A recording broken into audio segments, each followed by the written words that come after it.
saya ingin sharing sesuatu yang harusnya menjadi peringatan bagi kita semua untuk lebih berhati-hati ya di dalam melakukan sesuatu.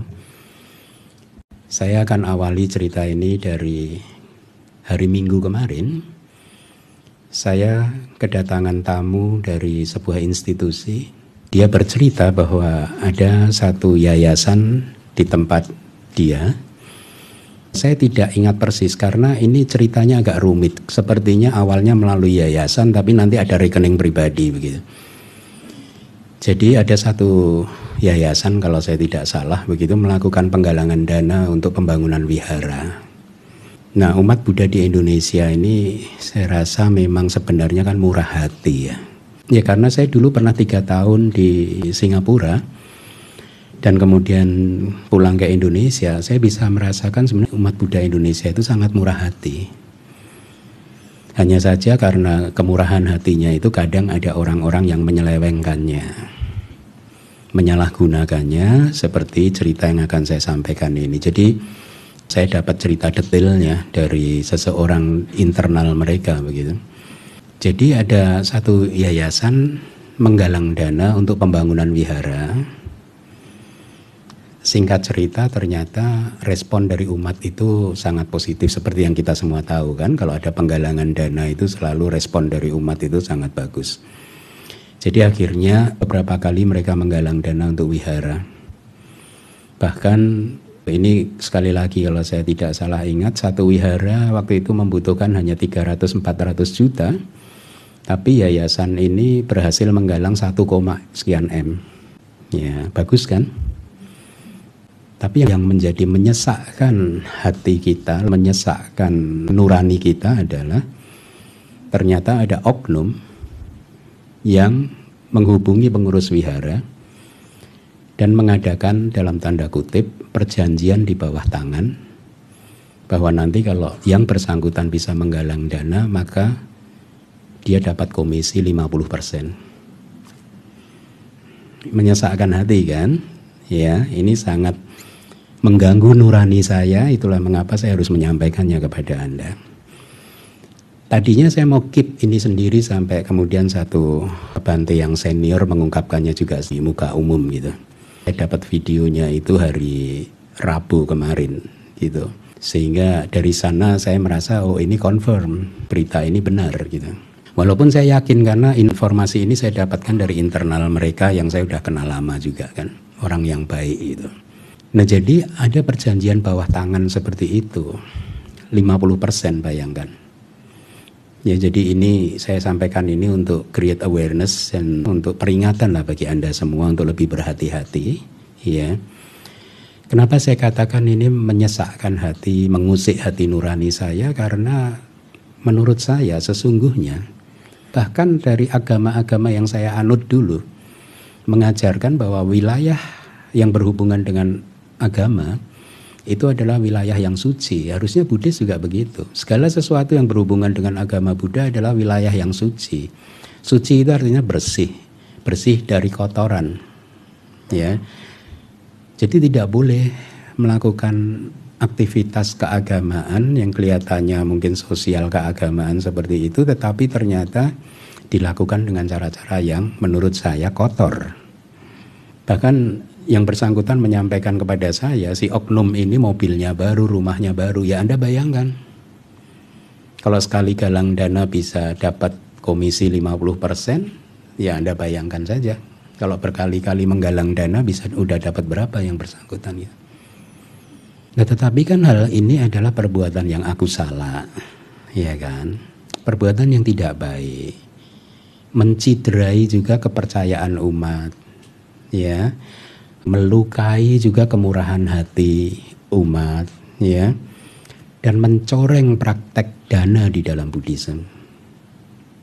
Karena praktek dana di dalam Buddhism adalah praktek yang luhur, praktek yang mulia.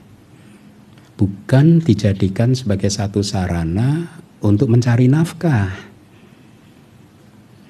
Sebenarnya saya udah dalam hati mencurigai praktek-praktek seperti ini sejak mungkin 10 tahun yang lalu. Ya.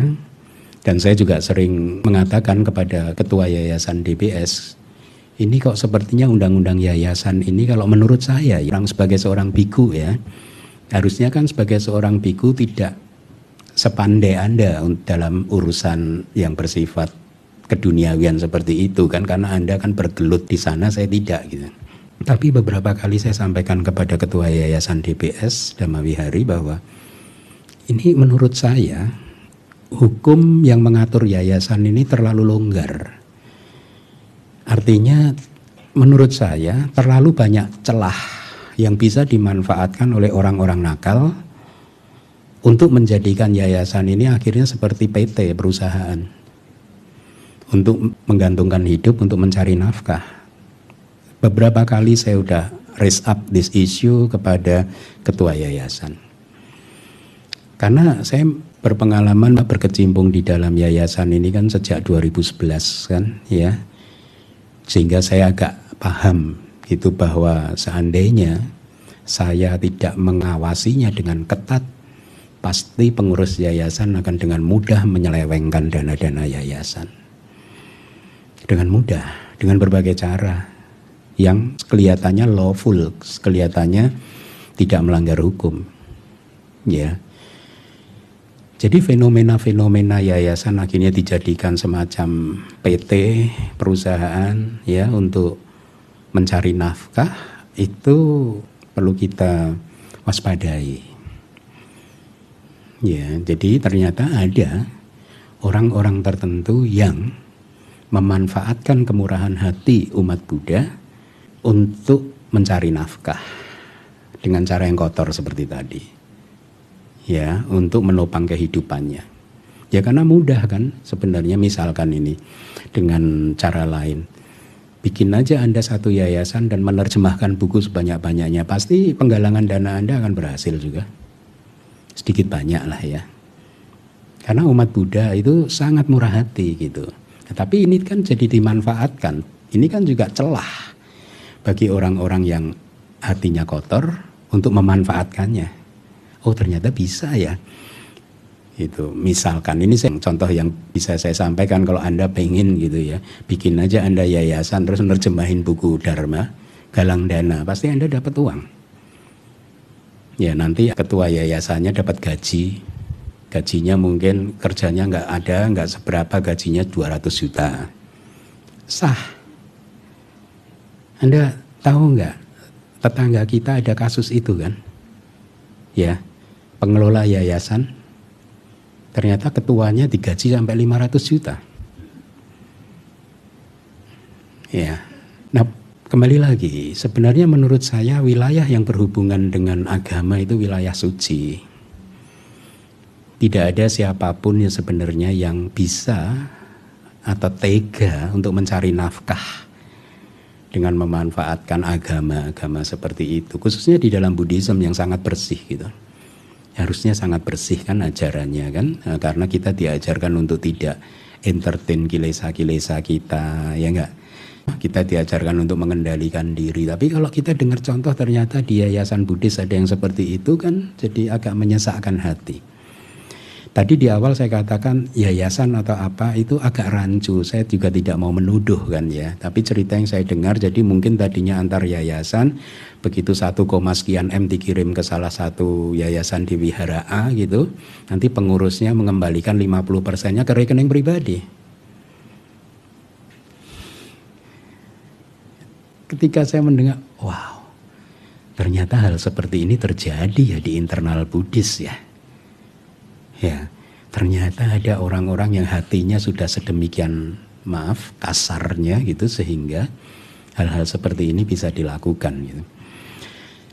Orang yang melakukan hal seperti ini tentu saja tadi saya katakan mencoreng praktek dana, mencoreng kemurahan hati umat, memelukai kemurahan hati umat, dan mereka tidak mempunyai meta serta karuna kepada para donatur.